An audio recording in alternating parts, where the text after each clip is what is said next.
We have sin as a state. We have sin as an act. With my little knowledge, I'm going to tell you something today. Sin as a state, nature, has been dealt with. Amen. Sin as a nature has been dealt with. Sin as an act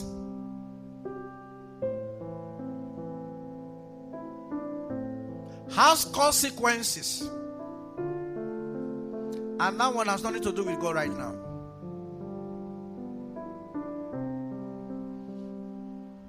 How many of you know what's written in is it Galatians 6, 7 or 8 now? Where he say, be not deceived, for God is not mocked. Whatsoever a man soweth, what happened?